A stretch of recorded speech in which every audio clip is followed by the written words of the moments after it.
والصلاة والسلام على سيد المرسلين وعلى آله الطيبين الطاهرين أما بعد فأعوذ بالله من الشيطان الرجيم بسم الله الرحمن الرحيم قد أفلح من زكاها صدق الله مولانا العظيم وبلغنا رسوله النبي النبي الكريم ونحن على ذلك لمن الشاهدين والشاكرين والحمد لله رب العالمين.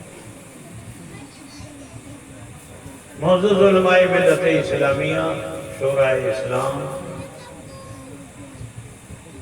غوث اعظم کانفرنس میں شرکت فرمانے والے برادران اسلام، سماعت فرمانے والی خواتین اسلام، عزیز بچوں، نوجوان ساتھیوں، حصول سعادت و برکت کے لیے عقیدت و خلوص کے ساتھ اپنے مخصوص انداز میں آقائے دو جہاں سید عالم نور مجسم جناب محمد رسول اللہ صلی اللہ علیہ وسلم کی بارگاہ بیکس پناہ میں جھوم کر ہدیہ درود پاک پیش فرمانے اللہم صلی علی سیدنا مولانا محمد وعلی آل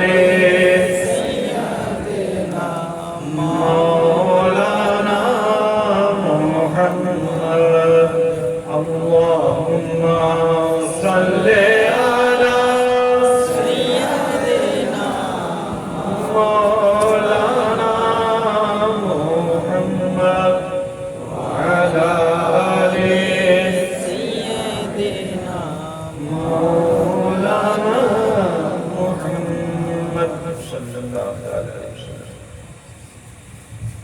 آج مجھے بے حد خوشی ہو رہی ہے کہ موضع سلیم پور میں میاں پاڑا میں یہاں کے نوجوانوں نے بڑے حوصلے اور جذبے کے ساتھ اس کانفرنس کا انعقاد کیا، جس کانفرنس کو آج سے 40-45 سال پہلے یا 50 سال پہلے مجھے اس کا اندازہ نہیں ہے، حضور اشرف الاولیاء علیہ رحمت و رضوان نے قائم فرمایا تھا۔ 1977 میں جو کوئی بچے بتا رہے ہیں 1977 میں، اور بتا رہے ہیں 1 اپریل بھی تھا، ہے نا؟ نہ جانے کتنوں کا ڈبہ گل ہو گیا، ایسی تاریخ تھی کہ 1 اپریل نہ جانے کتنوں کا ڈبہ گل ہو گیا، پتہ ہے نا؟ حضور اشرف الاولیاء نے اس زمانے میں اس کانفرنس کو کیا تھا، اس علاقے کے بدعقیدہ لوگوں میں کھلبلی مچ گئی تھی، بہت ہی دوسروں کو احتشام کے ساتھ یہاں اس جلسے کا اہتمام کیا تھا حضور اشرف الاولیاء، جس کو اکثر حضور اشرف الاولیاء بیان بھی فرمایا کرتے ہیں۔ یوں کہہ لیجئے کہ آپ کے علاقے میں لوگ کانفرنس جانتے نہیں تھے، وہ پہلی کانفرنس تھی کہ جس سے لوگوں نے جانا کہ کانفرنس کسے کہتے ہیں۔ آج مجھے حضرت کا کہا ہوا یاد آ گیا، بڑی مخالفت کی، باطل چڑھ گیا، اور نہ جانے کیسی کیسی حرکتیں انہوں نے کی، علماء کرام مدعوین کو دھوکے دے دیے۔ جو لوگ کسی کو بھاگلپور میں یہ کہہ کے روک دیا کہ وہاں فساد ہو گیا، کسی کو ادھر کلکتے کے راستے میں کسی اسٹیشن پہ روک دیا گیا یہ کہہ کر کہ کلیاچک کے علاقے میں فساد ہو گیا، لیکن اس وقت حضور اشرف الاولیاء نے ہمت کی، اور آپ جانتے ہیں کہ انہوں نے تنہا اس کانفرنس کا پیڑا اپنے سر اٹھایا اور اس کانفرنس کو آپ نے کامیاب بنایا۔ اس کا اثر ایسا کہ صرف یہی نہیں، بنگال و بہار نہیں، ہندوستان کے گوشے گوشے میں کانفرنس کی تہذیب آ گئی، یہ حضور اشرف الاولیاء علیہ رحمت و رضوان کی حسن تدبیر تھی۔ ابھی کیا نام ہے اس کا؟ میاں صاحب کا اعلان کیا، بابو میاں، نام کیا ہے؟ مصباح، مصباح الدین ہوں گے یا مصباح الحق ہوں گے، کچھ اسی طرح کا نام ہوگا۔ والدی صاحب نے رکھا ہوگا، غالباً حضرتی کا رکھا ہوا نام معلوم ہوتا ہے۔ تو مصباح جو ہے وہ بابو ہو گیا۔ تو اس نے ابھی اطلاع دی کہ ہم اور ہمارے آبادی کے مسلمان مل کر مدرسہ قائم کرنا چاہتے ہیں۔ یہ وہ آواز ہے جسے 1977 میں حضور اشرف الاولیاء نے اٹھائی تھی۔ اسے تو 1977 میں ہو جانا چاہیے تھا، لیکن افسوس ہے کہ حالات ایسے نہیں بن سکے کہ آپ کی اس بستی میں وہ کام ہو پاتا۔ بہت سے فتنوں نے جنم دیا اور کام دھرنے والوں نے، کچھ لوگ ہوتے نا کان میں جا کے بول دو تو اس کو مان سمجھتا ہے کہ قرآن وہی آ گئی ہے، کسی کی نہیں ماننے کا، کان میں بولنے والے کو مان لیتا ہے۔ تو حالات کچھ ایسے ہی بنے، کھانا پھوسی کرنے والوں نے یونٹی کو بکھیر دیا، توڑ دیا۔ جب یونٹی ٹوٹ گئی، اتحاد ٹوٹ گیا، تو سلیم پور میں مدرسہ نہیں قائم ہو سکا۔ آج پھر تم متحد ہوئے ہو، آج پھر تم یونائٹ ہوئے ہو۔ اے سیلم پور اور میاں پاڑا کے مسلمانوں، تم سے کہنا چاہتا ہوں یہ بہت ہی بہتر قدم ہے۔ اب جب قدم آپ نے اٹھا لیا ہے تو قدم کو جمانے کی سوچو۔ آج بھی کان میں بولنے والے بہت سے آئیں گے اور تمہیں توڑنے کی کوشش کریں گے۔ شیطان، انسان نما شیطان، وہ آ کر کے تمہارے کان میں کچھ الٹا سیدھا بولیں گے۔ ہوئے نا، ہوئے کہ نوکتی مطلب ہوئے نا، سمجھے نا؟ یہ بنگال میں ہوتا ہے نا کہ کچھ کرے گا نہیں اور بولے گا ہوگا نا۔ ارے جب کرے گا جب تو ہوگا، ایڈوانس میں بولے گا ہوگے نا، کینوں ہوگے نا، اور اس کے بعد پھر ایک دوسرے کی کمیاں بیان کرنے شروع کر دی جاتی ہے، جس سے کمیٹی اور یونٹی ٹوٹ جاتی ہے۔ اب جب تم 1977 کے بعد اکترت ہو گئے ہو، یونائٹ ہو گئے ہو، تمہارے باپ تمہارے دادا یونائٹ ہوئے تھے، آج تم یونائٹ ہوئے ہو، تو تم سے کہنا ہے کہ اپنے عزم پر قائم رہنا، اپنے حوصلے میں کمی مت لانا اور اس کام کو کر کے دکھا دینا۔ اس کام کو کر کے دکھانا، کیونکہ یہ دین کا کام ہے، یہ آخرت و عاقبت کا کام ہے۔ بہت اچھی بات ہے، بہت اچھی سوچ ہے۔ میں آپ لوگوں کی اس سوچ پر مبارکباد دیتا ہوں۔ اللہ تبارک و تعالیٰ آپ کے حوصلے بلند فرمائے اور آپ اپنی بستی میں جو کام دینی کرنا چاہتے ہیں اسے بخوبی کرے، اور یہاں علم کا ایسا شہر بسے کہ یہاں مہمانان رسول آئے، اور جب مہمانان رسول یہاں آئیں گے تو جانتے ہو یہ فرشتوں کا بھی آنا جانا ہو جائے گا۔ اور جب فرشتے آئیں گے تو وہ مہمانان رسول کے لیے جیسے راستے میں مولانا صاحب آتے ہیں، پیر صاحب آتے ہیں، آپ لوگ پھول بچھاتے ہو، وہ اپنا پر بچھائیں گے، فرشتے اپنا پر بچھائیں گے۔ مہمانان رسول تو جس طرف وہ مہمانان رسول چلیں گے، جس گلی میں، جس کوچے میں، جس دروازے پہ جائیں گے، وہاں فرشتوں کے پر پڑ جائیں گے، اور جہاں فرشتوں کے پر پڑتے ہیں وہاں زحمت نہیں ہوتی، وہاں رحمت ہوتی ہے، وہاں نار نہیں ہوتا ہے، وہاں نور ہوتا ہے۔ بہت خوشی کی بات ہے کہ آپ لوگوں نے ایسا سوچا، جو آپ کے باپ دادا نہیں کر سکے آپ کرنا چاہتے ہیں. ایسا نہیں تھا کہ آپ کے باپ دادا کا ارادہ اور نیت ختم ہو گئی تھی. اگر ارادہ اور نیت ختم ہو جاتی تو آج آپ کی یہ سوچ نہیں ہوتی. ٹھیک ہے, انہوں نے اپنے کو اکیلا پایا. وہ جمع ہوئے تھے مگر افسوس کہ انہوں نے اپنے کو اکیلا پایا. جیون بھر میں تو یہاں 30-32 سال سے آ رہا ہوں, سنتا رہا ہوں, جو آپ کے بڑے ان سے سنتا رہا ہوں. افسوس کے سوا وہ کچھ نہ کر سکے. میرے عزیز, بس یہی کہتا ہوں کہ اپنی یونٹی میں کمی آنے مت دینا, اپنے اتحاد کو باقی رکھنا اور قربانی کا جذبہ رکھنا. صرف لینے کی نیت نہیں, دینے کی نیت رکھنا.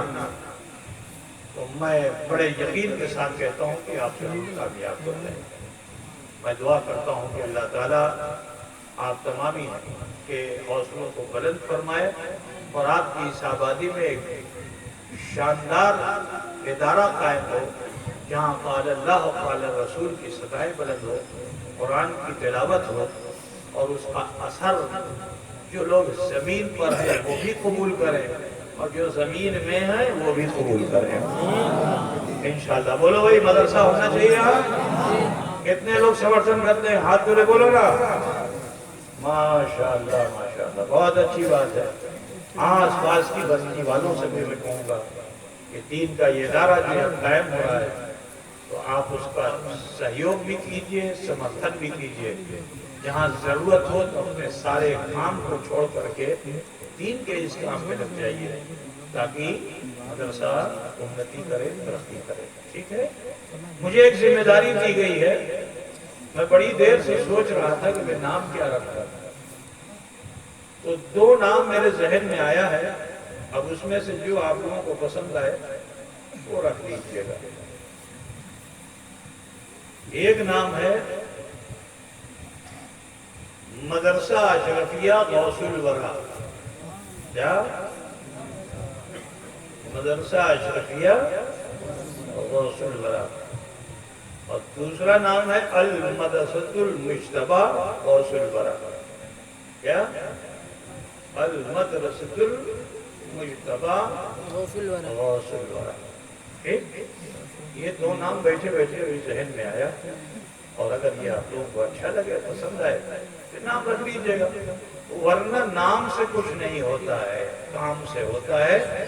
جو من چاہے وہ نام رکھ لینا. یہ میرے من میں آئے, میں نے بتا دیا.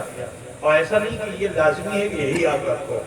اگر اس کو رکھو گے تو اس میں میری بھی خوشی ہوگی, بزرگوں کی بھی خوشی ہوگی. ٹھیک ہے, ورنہ اور بھی اس سے بہتر کوئی نام آپ رکھنا چاہتے ہیں تو رکھ سکتے ہیں. نام سے کچھ نہیں ہوتا ہے. نام میں چاہے جتنا بڑا ٹائٹل لگا دو, لیکن اگر کام نہیں ہے تو سب بیکار ہے نا. تو یہ 2 نام دیا گیا, اس میں سے جو نام پسند آئے گا رکھ لیجیے. ٹھیک ہے, درود شریف پڑھ لیں. اللہم صلی علی سیدنا مولانا محمد وسلم. صلاۃ و سلام علیک یا رسول اللہ. مولانا شاہ جہاں نے اپنے دوران گفتگو ایک بار کہی کہ بہت مناسب ہے کہ حفظ القرآن قائم کیا جائے, ہے نا, یعنی حفظ خانہ قائم کیا جائے. تو ان کا بھی مشورہ مفید ہے. اگر آپ وہاں تک کی تعلیم رکھیں تو بھی اجر کے مستحق ہوں گے. ٹھیک ہے, اس کے آگے پیچھے اور اسے اور بیٹر سے بیٹر کرنا چاہتے ہیں, یہ آپ کے کھموتا کے اوپر ہے. جیسی آپ کی کھموتا ہوگی ویسا کرتے چلے جائیے گا. دعا کرتا ہوں اللہ تعالیٰ کامیابی کے زینے طے کرنے کی اور منزل پر پہنچنے کی ہمیں آپ سب کو توفیق رفیق عطا فرمائے. میں نے اسی مناسبت سے اور اس جلسے کی مناسبت سے جو آیت کریمہ تلاوت کی, رب تعالیٰ ارشاد فرماتا ہے قد افلح من زکاہا. تحقیق کہ وہ فلاح پا گیا جس نے اپنے دل کو پاک اور صاف کر دیا, مزکا کر دیا. اپنا رس سنبین کی بڑی جگہ ہے کی بول خود تو ہمارے سنبین نہ ہاتھ کے لئے بولو نا.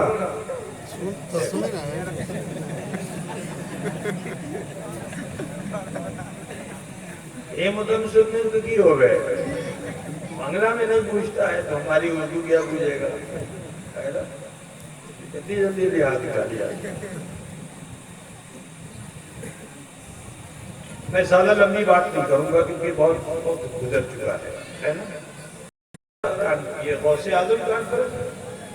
اعظم کانفرنس ہے اور مہینہ ہے ربیع النور شریف کا، ربیع الاول شریف کا ہے نا. تو اگر بیٹے کی تعریف کی جائے تو باپ کی تعریف ہوگی کہ نہیں؟ بولو. چیلے کی اگر تعریف کی جائے تو سماج میں کیا کہا جائے گا؟ باپ کیسا ہے نا.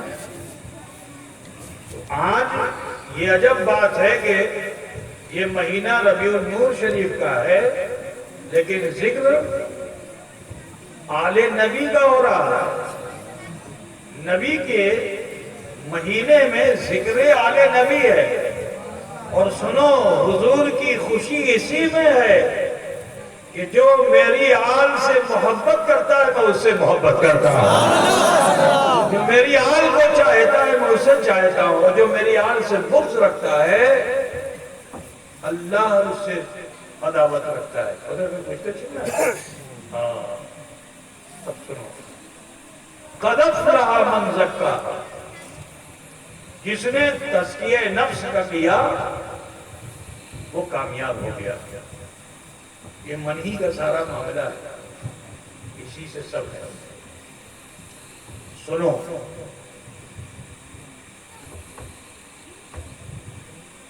حضرت ابراہیم خلیل اللہ کے بیٹے کا نام کیا ہے بتاؤ؟ حضرت اسماعیل ذبیح اللہ علیہ الصلوۃ والتسلیم ہے نا. اور ان کی ماں کا نام کیا ہے؟ اسماعیل ذبیح اللہ کی ماں کا نام کیا ہے؟ بولو بولو، نہیں جانتے ہو؟ ابراہیم خلیل اللہ کی بیوی کا نام کیا ہے؟ کیا؟ دو بیوی تھی، پہلی بیوی کا نام سارا اور دوسری بیوی کا نام ہاجرہ. تو حضرت ہاجرہ اسماعیل ذبیح اللہ کی ماں ہے. جب اللہ تعالیٰ نے اپنے محبوب بندے خلیل سے امتحان لیا تو حکم کیا دیا کہ اپنی بیوی اور بچے کو لے جاؤ اور وادی غیر زرزرہ میں چھوڑ دو. ایسی جگہ پہ لے جا کے ڈال دو جہاں کچھ گھاس پھوس بھی نہیں اگتی ہے. مرو میں لے جا کے ڈال دو.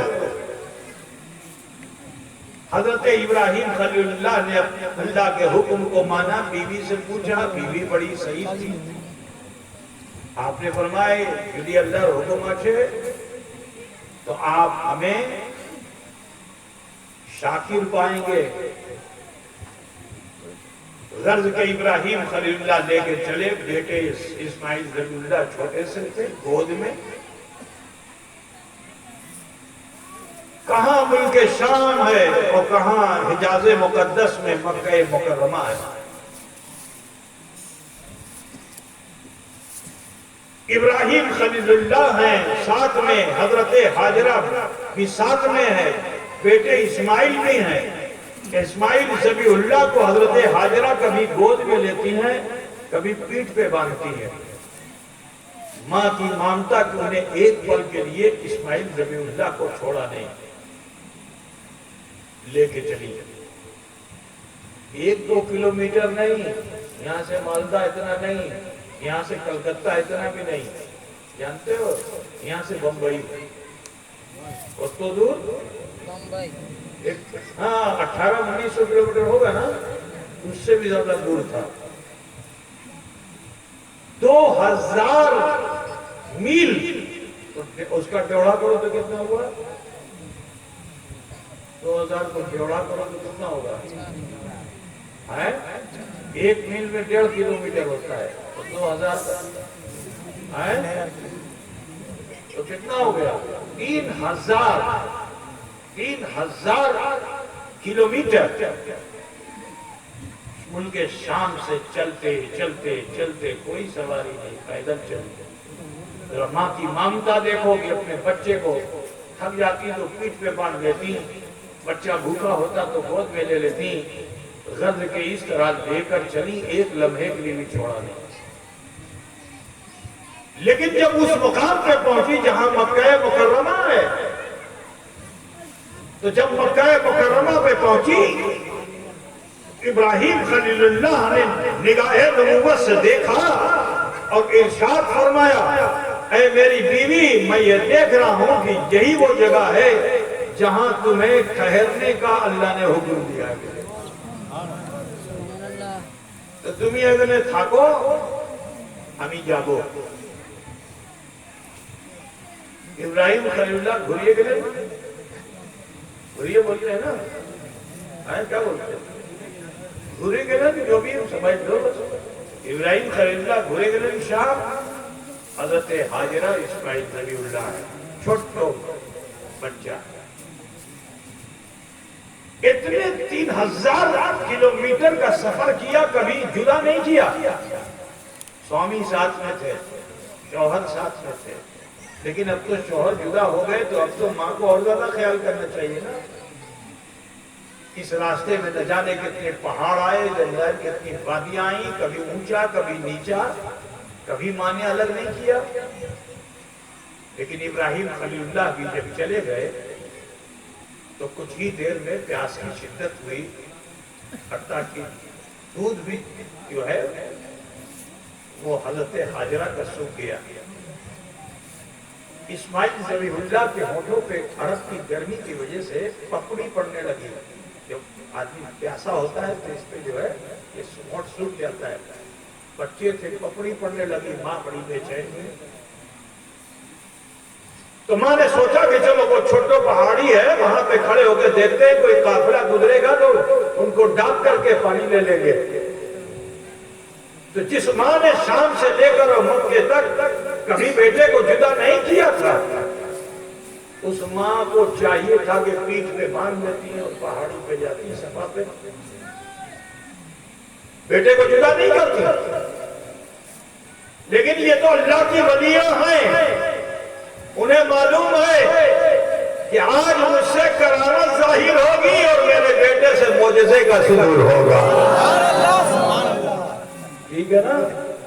تو ایک زمین پہ لٹا دیا کہ آج زمزم کا کنواں ہے، اور لٹا کر کے آپ صفا پہ گئی۔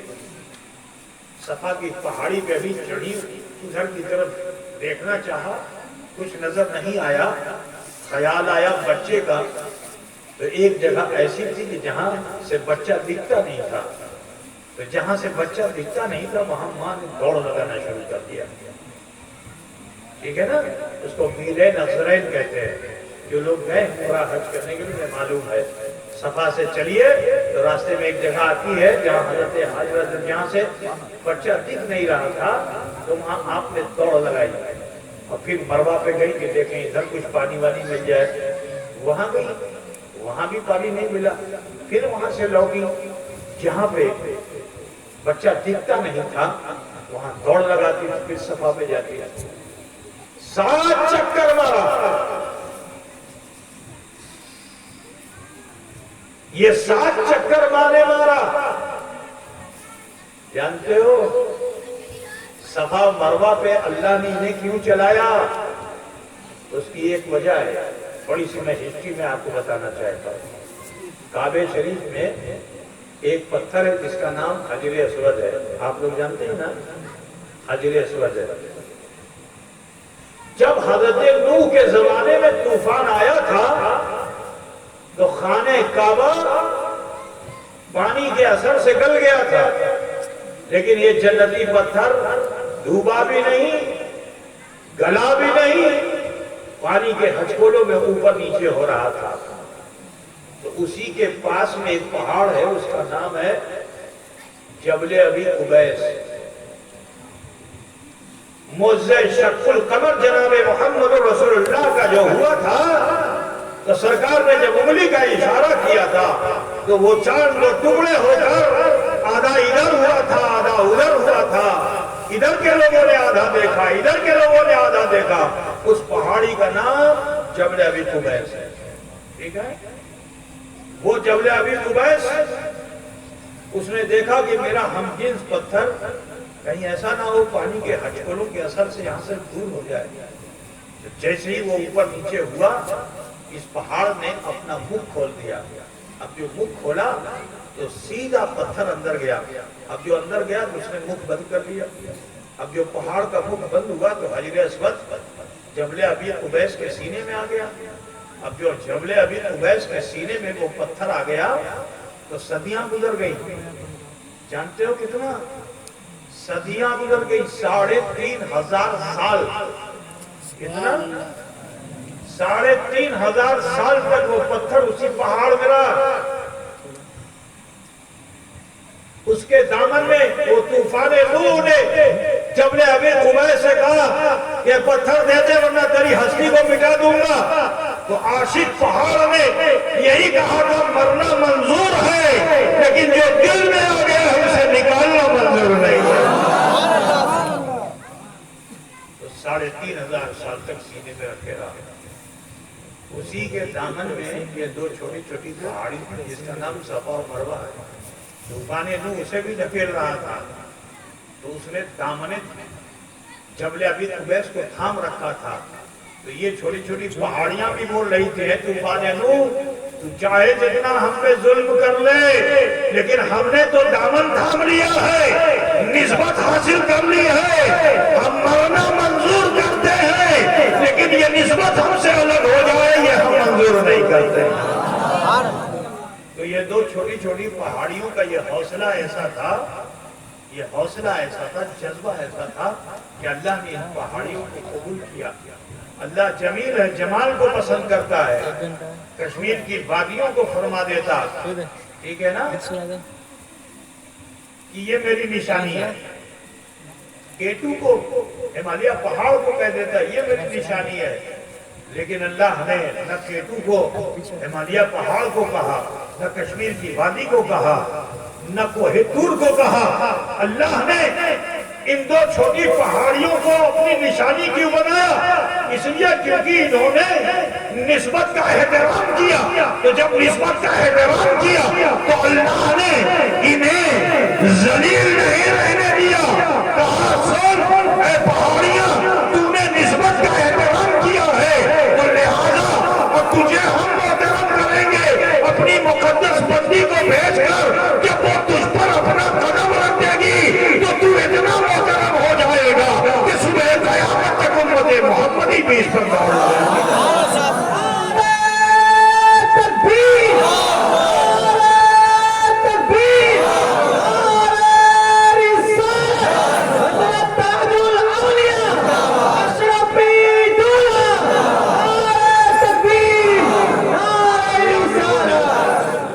آپ لوگوں نے نسبت حاصل کی ہے تو اگر حجر نسبت حاصل کر لے تو اس پہ اللہ اتنا مہربان، اور اگر بشر نسبت حاصل کر لے تو اس پہ اللہ کتنا مہربان ہوگا۔ برادران ملت اسلامیہ تو سنو، حضرت حاجرہ آئیں تو یہ دوڑ خالی پانی کے لیے نہیں تھی، اصل تو یہ تھا کہ ولیہ کا قدم پڑ جائے۔ یہاں میں ایک نکتے کی بات بھی بتانا چاہتا ہوں، کاش کہ آپ کو سمجھ لیتے۔ ابراہیم خلیل اللہ نبی ہیں، نبی مرتبے میں ولی سے بلند ہوتے کہ نہیں؟ ارے بولو بھائی، نبی بڑے کہ ولی؟ کون بڑا؟ مقام مرتبہ کس کا بڑا؟ نبی کا بڑا۔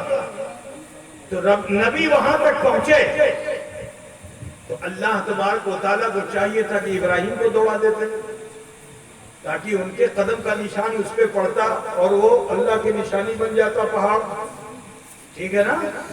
لیکن اللہ نے اس زمانے کو دکھا دیا کہ نبی کی موجودگی میں بھی ولی کا کیا مقام ہے، نبی کی موجودگی میں بھی ولی کا کیا مقام ہے کہ نبی موجود ہے لیکن ولی بھی ہے۔ اللہ نے حضرت ابراہیم کے قدم کی نسبت سے نشانی نہیں بنایا، کہا ابراہیم ارے تمہارے قدم کو میں اسلام کا نشان بناؤں گا اور تمہاری بیوی حاجرہ کے قدم کو اپنی نشانی روحانی بنا دیا۔ تو وہی مکہ ہے، وہی کعبہ ہے، وہاں نشان بھی اور نشانی بھی ہے۔ آپ لوگ پتہ نہیں جانتے ہو نہیں جانتے ہو؟ نشان کیا ہے؟ مقام ابراہیم، نام سنا ہے کہ نہیں سنا؟ حضرت ابراہیم خلیل اللہ جب کعبہ بناتے تو وہ پاتھر پہ کھڑے ہوتے تھے، پاتھر چلتا تھا، پاتھر اٹھتا تھا، پاتھر بیٹھتا تھا۔ جیسا ارادہ کرتے تھے ابراہیم، اس ارادے کو بھانپ لیتا تھا۔ ابراہیم خلیل اللہ کو قدم اٹھانے نہیں دیتا تھا۔ اتنا کھڑے ہوئے کہ پتھر گل گیا، پاتھر گل گیا، اتنا گل گیا، ٹخنوں تک گل گیا پاتھر۔ حضرت ابراہیم جیسے کیچڑ میں تم کھڑے ہوتے ہو، ٹھیک ہے، ایسے ابراہیم خلیل اللہ کا قدم اس پتھر میں پھنس گیا۔ تو اللہ تعالیٰ نے ابراہیم خلیل اللہ کے اس نشان کو امت مسلمہ کے لیے ایسا نشان بنا دیا کہ اب چاہے مکے میں پڑھو، چاہے میاں پاڑا کی مسجد میں پڑھو، اللہ نے فرما دیا کہ نماز پڑھنے سے پہلے وَاتَّخِذُوا مِن مُقَامِ إِبْرَاهِيمَ مُصَلًّى، کہ مقام ابراہیم کو مصلی بنا۔ اب چاہے کعبے میں پڑھو اور چاہے مسجد میاں پاڑا میں پڑھو، پہلے نیت کرو کس چیز کی؟ مقام ابراہیم کو مصلی بنانے کی نیت کرو، یہ اللہ کا فرمان ہے۔ تو میاں پاڑا میں بھی کھڑے ہو تو بھی یہی نیت کرو، مقام ابراہیم کو مصلی۔ تو سیدہ گوشت سننا بابا، اور حرم پاک میں بھی ہو تو بھی مقام ابراہیم کو مصلی بناؤ، یہ اللہ کا فرمان ہے۔ معلوم کیا ہوا؟ نشان کو علم، نشان کا معنی علم، پتہ کیا چلا کہ ابراہیم خلیل اللہ کا قدم امت کے لیے علم بن گیا، لیکن حضرت حاجرہ کے قدم کو اللہ نے نشانی بنا دیا۔ کہا ہے حجر تیری کوئی حیثیت نہیں، لیکن حاجرہ کو بھیجتا ہوں تیرے سینے پر جب حاجرہ کا قدم آ جائے گا، تو بھی تقوی والا ہے، تو بھی پرہیزگاری والا ہے، تو بھی چاہنے والا ہے، حاجرہ بھی تقوی والی ہے، حاجرہ بھی پرہیزگاری والی ہے۔ جب یہ دونوں آپس میں مل جائیں گے تو اس کا اثر اس کی اولاد پہ ہوگا۔ تو سنو، جب حاجرہ کا حجر سے ملن ہوا تو اثر کہاں ظاہر ہوا؟ اسماعیل کی ایڈیوں پر ظاہر ہوا کہ حضرت اسماعیل نے اپنی ایڈی سے جو ٹھوکر لگائی تو چشمہ جاری ہے۔ یہ معجزہ ہے اسماعیل ذبیح اللہ کا۔ اور کرامت کیا ہے؟ کرامت یہ ہے کہ حضرت حاجرہ نے جو دیکھا تو بھاگتی ہوئی آئی، پانی کو جو دیکھا، اچھا بولو تم پانی کو روک پاؤ گے؟ پانی کو گنگا بہ کے آئے روک پاؤ گے؟ بولو تھم تو رک جائے گی؟ بالو سے روکو تو رکے گی؟ بڑے بڑے بولڈر لگاتے ہیں پھر بھی نہیں گنگا رکتی ہے نا؟ تو سوچو، لیکن حضرت حاجرہ نے کیا کیا؟ آئی اور آنے کے بعد جو ریتا بالو اس کا گھیرا لگایا اور پانی سے بولتی ہے زم زم، کیا بولی؟ روک، ایسا رکا کہ قیامت تک کے لیے رک گیا، قیامت تک کے لیے رک گیا، اور ایسا رکا کہ 1 انچ بھی پانی چاہے جتنا نکالو کم نہیں ہوتا۔ تم اپنے وہاں لگا لو سبمرسیبل پمپ، تو بولو گرمی کے زمانے میں واٹر لیول نیچے ہوتا ہے کہ نہیں ہوتا ہے؟ ہوتا ہے نا بھائی، واٹر لیول جب آپ بورنگ کرتے ہو واٹر لیول اوپر بھی آتا ہے، واٹر لیول نیچے بھی جاتا ہے، گھٹتا ہے۔ جتنا پانی یوز کرو تو اتنا پانی گھٹے گا، ٹھیک ہے نا؟ گورنمنٹ روک لگاتی کہ نہیں لگاتی؟ بھائی دیکھو پانی زیادہ یوز مت کرو، جتنا یوز کرو تو اتنا گھٹے گا۔ لیکن اس کنویں کی خاصیت کیا ہے؟ جتنا یوز کرو گے نہ گھٹے گا نہ بڑھے گا، کیونکہ اللہ کی ولیہ نے روکا ہے، اب یہ نہ نیچے جا سکتا ہے نہ اوپر جا سکتا ہے۔ ہاں پانی جتنا نکالنا چاہو نکال سکتے ہو۔ اب یہیں سے میں رخ کو موڑ کر کے بتانا چاہتا ہوں کہ جب 2 متقیوں کا ملن حجر و بشر کا ہو جائے تو اثر اسماعیل کی ایڈیوں پہ ہوتا ہے۔ ذرا سوچو اگر 2 متقی بشر ہوں اور ان کا ملن ہو جائے تو اثر کیسا ہوگا؟ سنے گا بھائی؟ غوث اعظم کانفرنس سنو، ان کے ماں باپ بڑے پرہیزگار تھے. سنا ہے نام؟ سنا ہی نہیں؟ نام کوئی بتا سکتا ہے؟ غوث پاک کے ابا کا نام کیا تھا؟ تو بتاؤ. کیا تو مدرسے کی بہت سخت ضرورت ہے یہاں پہ، ہے نا؟ کیونکہ آپ سے اگر پوچھا جائے کہ رام کے باپ کا نام کیا تو آپ فوراً بتا دیں گے. اچھا بتاؤ، رام کے باپ کا نام کیا تھا؟ دیکھو پوتا ہمارا بول رہا ہے کہ دشرتھ، ہے نا؟ رام کے باپ کا نام بتا دیا. لیکن اب پوچھا جا رہا ہے کہ غوث پاک کے ابا کا نام کیا تھا؟ حضرت ابو صالح موسیٰ جنگی دوست. کیا کی نام چھلو؟ بولتے بولے بول کے بتاؤ. ابو صالح موسیٰ جنگی دوست، بڑے متقی تھے. امام حسن کی اولاد تھے، حسن مشتبہ کی اولاد تھے. حضرت امام حسن کیسے متقی تھے ذرا سوچیے. ان کی اولاد ہیں جن کی نسل میں ہی آخر میں امام مہدی بھی پیدا ہوئے. امام حسن کی نسل بڑے متقی تھے. ایسے متقی کی مشہور یہ ہے کہ آپ راستہ جا رہے تھے نہر کے کنارے اور ایک سیب بہتا ہوا جا رہا تھا. آپ نے اس سیب کو پانی پر سے اٹھا لیا، من میں آئے کہ لاؤ اس کو کھا لیں. جیسے ہی منہ کے پاس لے گئے، ابھی کھانا چاہا ہی تھا کہ خیال آیا آمر جنس نے انو جنس آچھا کہ مطلب نہیں کھاو. تو شریعت میں حکم ہے کہ اگر پڑی ہوئی چیز دیکھ لو تو اٹھاؤ نہیں. کوئی بھی پڑی ہوئی چیز اگر ہے تو اس کو اٹھاؤ نہیں، اور اگر اٹھا لیا تو اس کے مالک تک پہنچاؤ. 3 دن تک ڈھونڈو، تلاش کرو، نہ ملے تو پھر بیت المال میں جمع کر دو. تمہیں استعمال کرتے پڑ دینا. ہمارے وہاں بہن بیٹی آتی سب آئی، خدا نخواستہ اگر کسی کی پائل یا کسی کی بالی گر جائے اور کوئی پا جائے تو لے کے بھاگے گا کہ آج تو بہت اچھا ہوا جلسے میں نام بہت مل گیا، ہے نا؟ نہیں میرے پیارے، پڑی ہوئی چیز کو اٹھاؤ نہیں. اگر اٹھا لیا تو اس کے مالک کو پہنچاؤ. ٹھیک ہے نا؟ اور ورنہ اگر غلطی سے اٹھا لیا تو جہاں سے اٹھایا وہیں رکھ دیا. تو حضرت ابو صالح نے دیکھا، اٹھایا، کی کرتے ہوئے من نے کہا جلدی سے رکھ دو. اب جو رکھنے کے لیے گئے تو وہاں زمین تو تھی نہیں، پانی تھا. تو جس پانی پر سے انہوں نے اٹھایا تھا وہ قطرے تو بہہ چکے تھے. وہ قطرے تو بہہ چکے تھے. یا اللہ کی کوئی نا بڑی اسویدھا. تو من نے کہا اس کے مالک کو ڈھونڈو. ابو صالح اپنا سارا کام چھوڑو. حضرت ابو صالح نے اپنا سارا کام چھوڑا اور مالک کو تلاش کرنے کے لیے چل پڑے. جس طرف سیب بہتا ہوا رہا تو اسی راستے پہ آگے بڑھے. اب جو آگے بڑھے چلتے چلتے پیروں میں چھالے پڑ گئے. کئی رات کئی دن کے بعد وہ جگہ آئی کہ جہاں ایک بغان تھا سیب کا، سیبر بغان چھلو، اور بغان کی ٹہنی جو تھی وہ نہر کی طرف گری ہوئی تھی.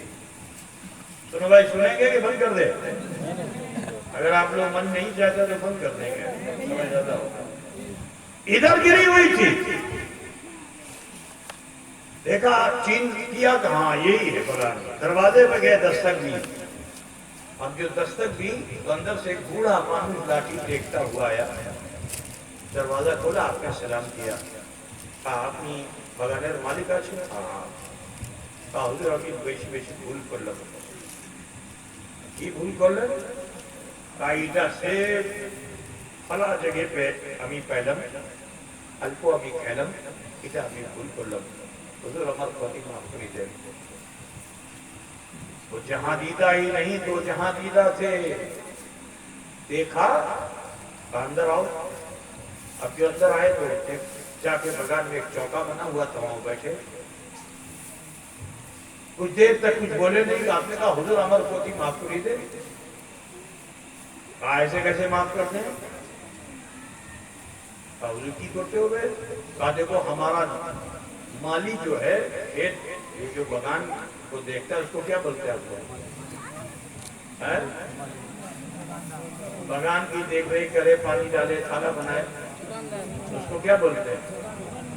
مالی بولتے ہیں کچھ اور بولتے ہیں؟ مالی اچھے نہیں. تو جدی تمہیں اٹا کاج کربے تو ابھی سوچبو. کہا حضور আমি এটা خدمت করব. ঠিক আছে তুমি করেন. ایک بچر ہو گیا اور دوسرا مالی تو آیا نہیں. آپ کی سیوا کرتے رہے، پانی دیتے رہے، پھل بہت آیا. سیزن آیا، پیکار آئے، بکری ہو گیا. جب کام شیش ہو گیا کہا حضور کی امر پوتی معاف হলো. আর চুপ থাকো চুপ থাকো, বেশি চিন্তা আছে, ওরে কোথাও হবে, ওরে কোথাও হবে. دوسرا سال آ گیا. اب جو دوسرا سال آیا تو 2 سال میں اور پھل آ گیا، پھر پیکار آیا، اچھے دام پہ بک گیا، شیش ہو گیا. پوچھا حضور ہمار کھوتی معاف ہلو. چپ تھاکو بیشی چنتا ہے. کسی کو اگر فری میں کام کرنے والا مل جائے تو چھوڑے گا؟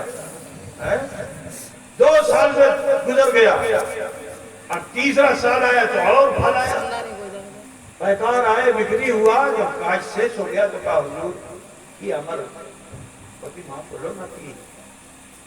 چپ تھاکو بیشی چنتا ہے. کہا حضور آپ نے بولے نا کی چنتا ہے؟ আপনার চিন্তা কি আছে? কার তুমি বুঝতে পারবে না, আমার চিন্তা যেটা আছে তুমি বুঝতে পারবে না. আচ্ছা বলেন না তোমার চিন্তা কি আছে? আমার চিন্তা এটা আছে কি আমার একটা মেয়ে আছে, আমি ওনার বিয়ে করতে চাইছি. ওই বার আমি